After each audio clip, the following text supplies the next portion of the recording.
Silahkan dicatat ya poin-poin pentingnya ya.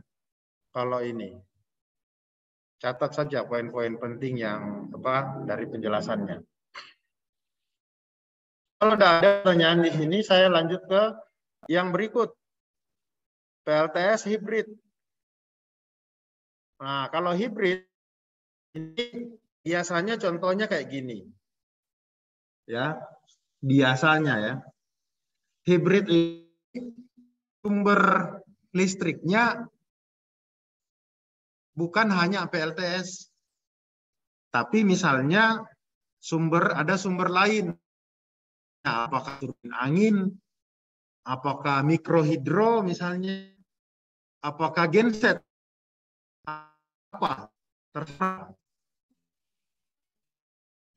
Apakah pembangkit sampah misalnya. Yang jelas terdiri dari 2 jenis pembangkit. Ya. Berarti ada PLTS, ada pembangkit yang lain. Ini skema ini ya, ini contoh saja ya. Di sini ada genset. Ada genset, kemudian ada beban, ini bebannya, konsumennya, kemudian PLTS-nya ada di sini. Nah, dia biasanya diganti sisi AC-nya, ya, di sisi tegangan bolak-balik. Biasanya kita dapati bisa seperti ini, gitu ya. Tapi ada juga skema hibrid yang gandengannya di sisi, jadi macam-macam jenisnya. Hibrid juga. Ini bisa dilihat di sini ya. Ini contoh hibrid, ada panel surya. Nah, ini ilustrasi atau analogi untuk busbar DC gitu. Jadi dia kumpulkan di DC. Kemudian ada misalnya turbin angin, keluarannya DC juga misalnya kalau turbin angin kecil ya. Nah, itu keluarannya juga DC. Berarti ketemu semua. Jadi yang tergantung kita mendesain, kita merancang seperti apa. Skema-skema ini nanti ujung-ujungnya harus menentukan ukuran berapa.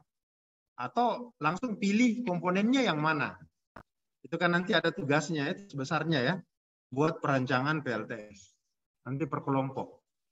Dipresentasikan masing-masing kelompok. Nanti. Jadi ini pahami memang di sini jenis-jenisnya, ya. Karena nanti ini akan jadi tugas kelompok masing-masing, ya. Nah, kalau modelnya gini, ya, peletakan charge controllernya ada di sini.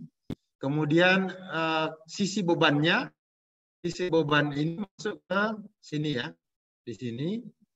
Nanti lewat automatic switch, ya. Apakah dia ke inverter atau dia dilayani oleh genset, misalnya gitu. Kenapa gensetnya masih connect ke DC lagi?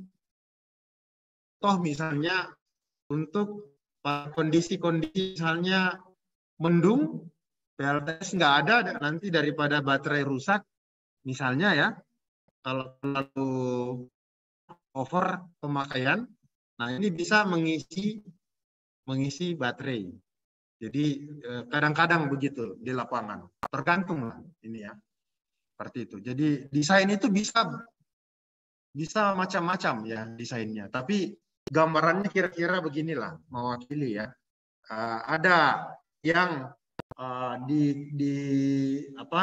digandeng di sisi AC-nya, ada juga yang di sisi DC. Jadi tergantung pilihannya yang mana sistemnya. Nah, ini untuk yang hibrid ya. Kemudian yang berikutnya yang rooftop. Nah, ini yang rooftop kayak gini gambarannya. Ini lebih detail.